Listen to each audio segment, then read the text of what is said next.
l'année passée. Alors, ils ont un bloc comme Souna Soleil qui n'a pasteur. Ils ont un bloc comme Soussou, quand on remercie Kinzambe.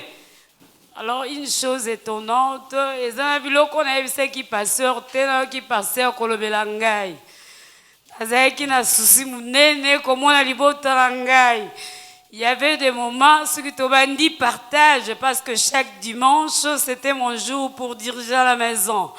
Alors avant de diriger dimanche, nazo quitté à côté à bango na programme autozaka na yango ya assistant na école du ministère. Ils ont appris à diriger la manière dont nous dirigeons ici dans l'église Lifeline. Alors on a qui passait au Kolobelangai. Et c'est Ngolanda Kunabiso et Mathieu ne pouvaient pas imaginer. Il y a des jours où je ne suis pas à Tchangos, précisément la commune à Kimbantseke. Mais dans la ville comme Moussoussou, ils sont capables de capter. Il y a voir la manière dont tu as passé la journée dans la Saint-Esprit, l'Obi Salaboy, Ponali Kambuboy, Zongi Saboy, Sengonangai, Sugina Okibong, Isope Sangamakas, Pongana Tei Bango. Souci d'angezala qui va comprendre le banzambe, va comprendre na moni kutu ba lekinga elisusu. Ceux qui va zo diriger, ezo nazo batena panzana ndenge nini. Ezala banzembo nyonso embaka na sombela bango recueil. Na la kisa bango, quand il commence à chanter, ministère prophétique ezo sana ndako na biso, c'est comme ce sont des personnes au bayaka bazo décortiquer pour expliquer. Ba verset donc ils ont pesangé sengo eza bloko mususu ndena la bina mona ne passé nzamba la kisanga na partager na pasteur na komi komona yango bateli bande libotala précisément baza na Europe baboya ki kondimangai parce que na ki l'église Lifeline balobi tu as servi ton Dieu pendant 14 ans au couvent ba délaissé kingai mais pasteur bande ko ebisangai. Ton Seigneur, ton Dieu, il est là avec toi, il ne t'abandonnera jamais. Alors on a commis comme on ce sont des personnes, rejeter s'il faut le dire, et puis c'est un souci passer en le qui compte sur ton Dieu. N'ayamba qui on me pesenga passe. Et puis c'est un passe dans le lobby, il y a pas mal de personnes, cousin, neveu, tokonda bango libota moko. Alors il y a pas mal de choses. Attends que Clémentine, na sala que senga na sala. Alors ce sont des 20 personnes. Bamsou baza baleki, bamsou baza mikolo abandonné mais ce sont des personnes. Oaza numéro nangai te c'est comme ça qu'on kola la te. Wa ko benga nga pete avala la kamusongolo pakala. Na komi parmi bateau baza kana la bénédiction pour la vie na bango. Yango na tondi samina isengo. Mais au crier c'est grave. Eh, c'est grave OK.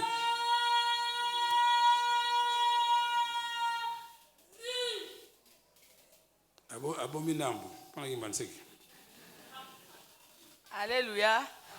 Ngai mama ludi na kumisi nzambe pota unazoya na nzela na yesu nzambe ngabi nzambe naza na problème ya misu siko kati nga yezolo bake eza problème te eza ni solution ozozwa solution pona misu na yo akomi awa na koptika na porte wana balubi na solution na yoki pena balubi na solution na kumisi nzambe pona commerce nzambe azolobela nga fona seme na ba domaine nyonso na kumisi nzambe pe pasteur kala yebsinga ngo lisusu yango na kumisi nzambe. Beli Jésus maboko.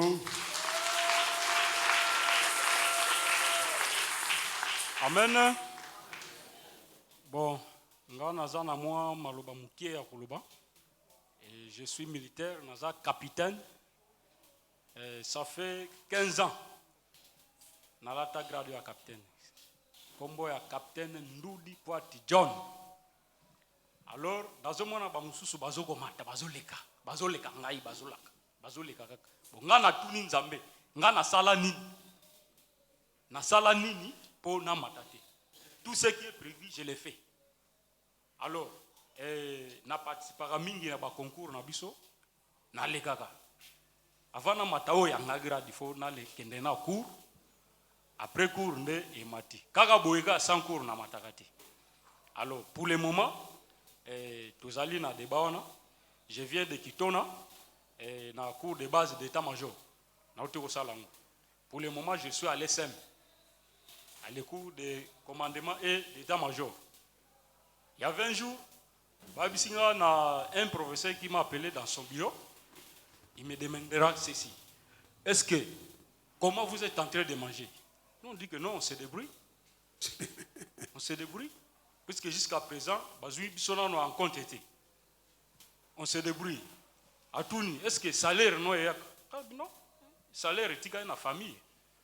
Famille nde azoko s'approprier na bana kotanga kaka salaire wana. Abiba. Oh école eza école ya ba pauvreté. Eza école ya ba riche. Nga obi ke non? Nga pe na ye kotanga pona ko ma riche. Amen. Oh nyoso effort na ça pona ko ma riche na changer pe vie. Amen. Alors chaque fois dans des églises bazoko ebisaka que ta vie changera. Bon, vie en gozo changer té. Ta vie changera. Vous avez l'étoile. Ta vie changera, mais ça ne change pas. Alors, na tiki makamuno so na maboko ya église, na maboko ya papa passé, a continuer ba lo sambo neona, comme ça makamu peut changer lobi pe, na zo bénéfice. Amen.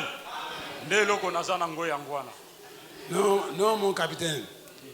Avec ça, on a nous avons le vie non, il faut changer. Première étape, on limite. Nandimi yango. Bon, ce qu'on dit yango, c'est que tout n'a eu l'ingé na kosala pour na comme na place. Amen. Maté à l'élona. Ah ouais. Passer la yébition nous avons le vie qui vient au changer. Pour ceux qui ont pas mon sous. Donc, yomi colonion sur la moki merci Tranzambé vient à échanger. Amen. Merci Tranzambé vient à échanger. Attends, monité. Sauf que le bagage mention, avec le peso mayele, muke, on s'en en sorte changer. Au église, ils ont église à officier, pas de subalterne. Les officiers, c'est les généraux. Alors, grâce à nous, ils ont mayele à bâtonner, parce que ça, parce qu'on néglige yo, bango parce qu'on néglige yo, mais pas en Zambé, aux autres boutano kaka. Vous avez Amen. pas en Zambé, aux autres boutano kaka. Au moins, on va sauter la grade de Gaboté, ou comme la grade au communal. Mais clé na yo, photo ça va continuer. Vous avez soda, esprit rebelle à terre. À terre, ils ont droit à la pécité, il y a pas de juge juste. Voyez, madame. Amen. On a un tongo, merci. Mais le vieux prier mis en esprit. Et vous bouclez le bon. D'accord? D'accord. Amen. Bandeko alléluia. Na kumisi nzambe nga na leka ki tetan pasteur abandai ko benga batu. Na mona ki yango. Non. Tout ça na bateau basé un message on va après. Faut pas mélanger les choses. Un message te. Les gars, ils bossent.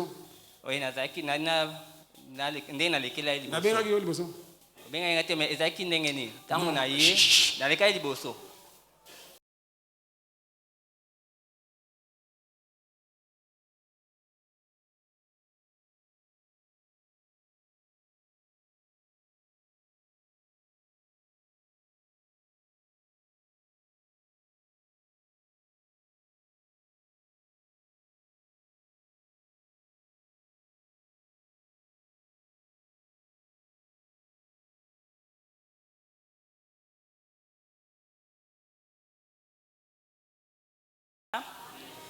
Nga komolanga mama Nicole Wanje na kumisi nzambe aza malamu nzambe aza bolingo pasteur abengaki batu awa liboso alobi tokanga misu tosola na nzambe mona Jésus Saint-Esprit tout ça nga pe nakanga misu na tie maboko likolo na pozaki nzambe 3 problèmes moko.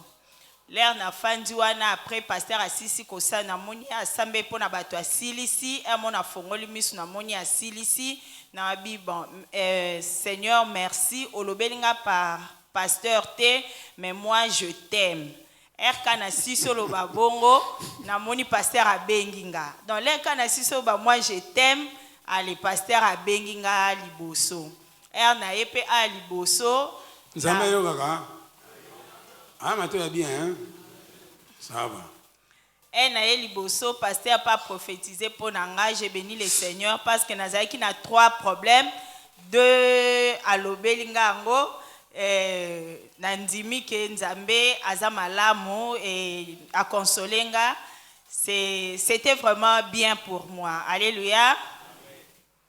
Moussa la profession, on a ça, console, édifie et exhorte. Alléluia. Ah bah, mademoiselle.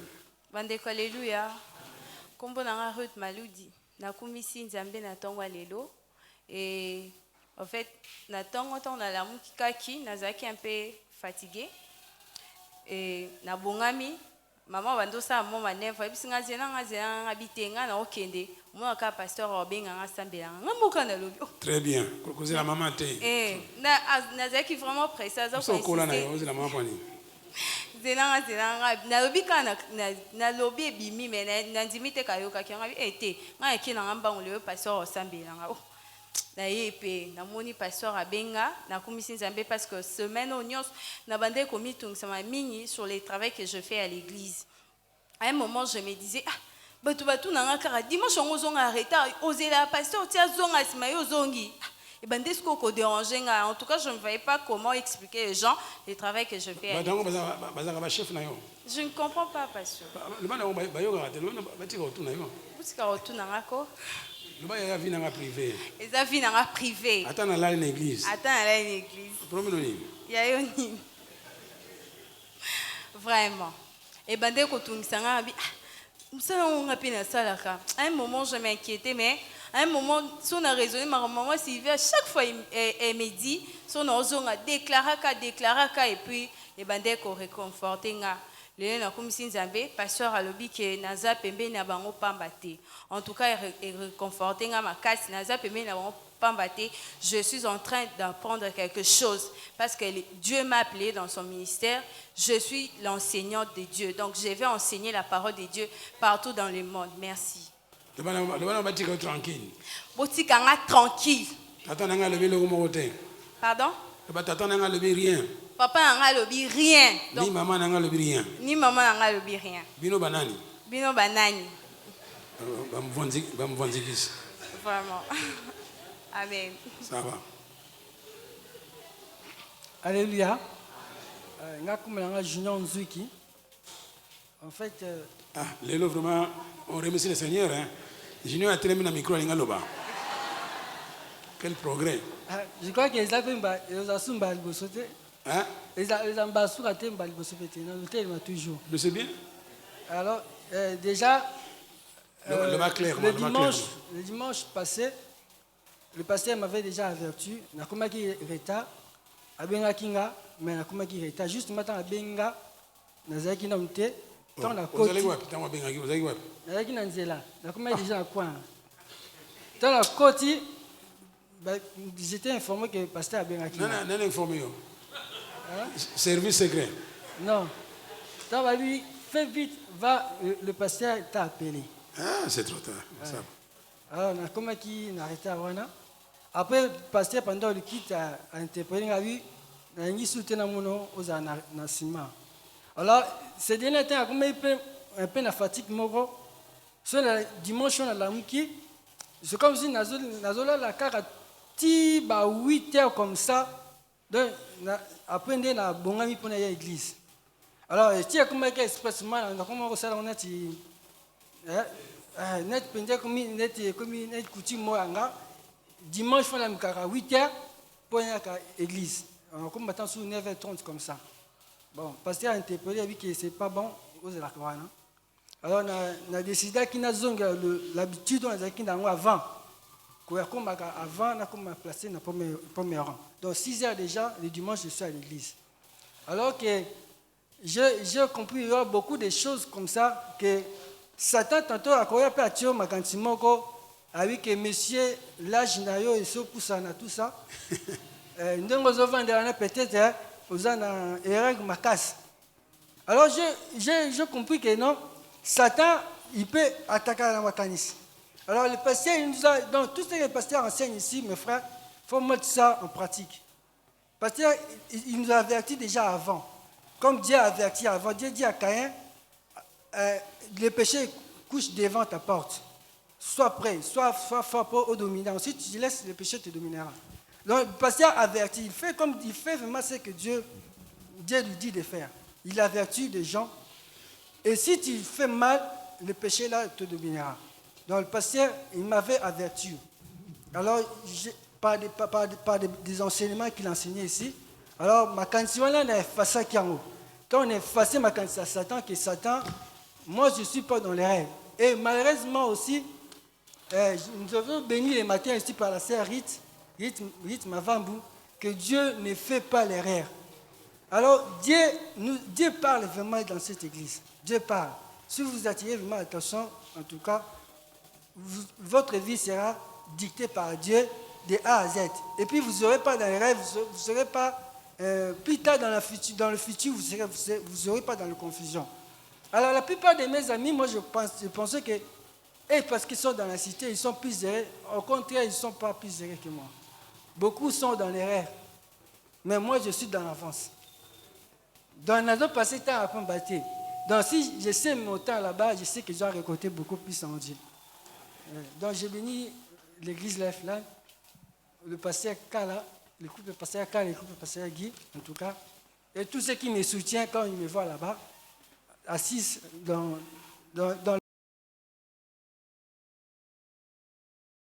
Allez.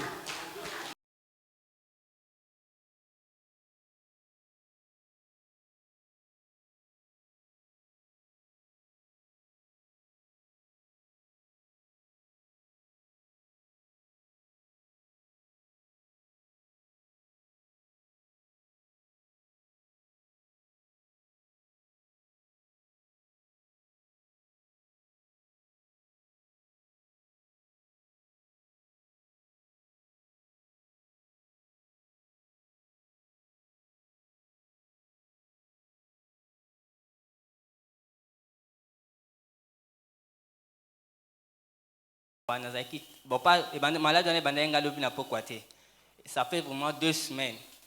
Nazo souffrir, na makolezo sala pasi, mutu ekobeta, lobisko dimanche passé na ningai na ya.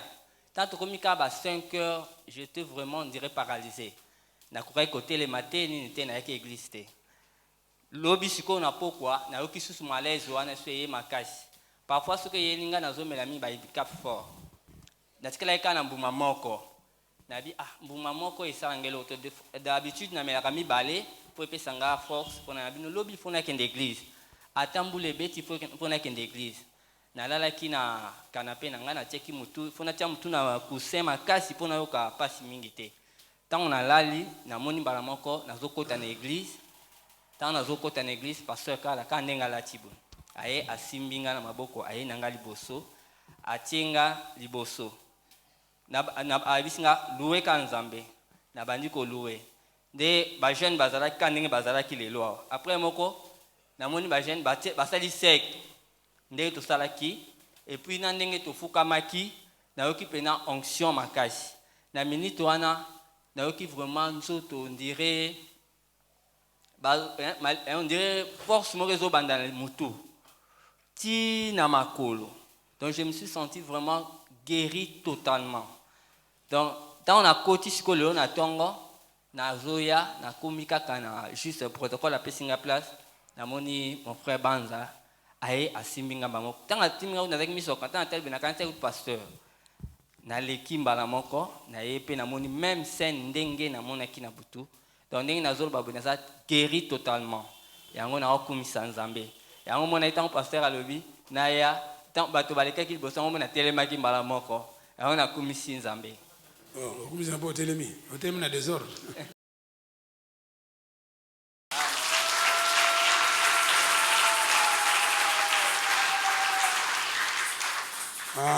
Bijou mo yali awa.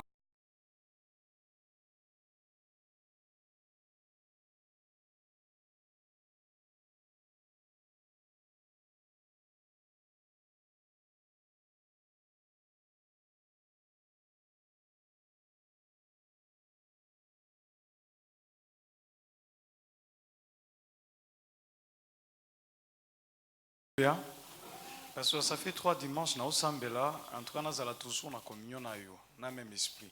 Parce que à chaque fois que je viens ici, en tout cas, nous avons un message ébélé. Par un moment, je n'arrive même pas à libérer. Et quand je rentre, je ne me sens pas très bien. Dimanche passé, c'était le cas. Dimanche, Lialélo, c'est le dimanche passé, désordre. Soyez évité. Mano Fandia, le basson t'a ici diversité de langues. Vous voyez bien,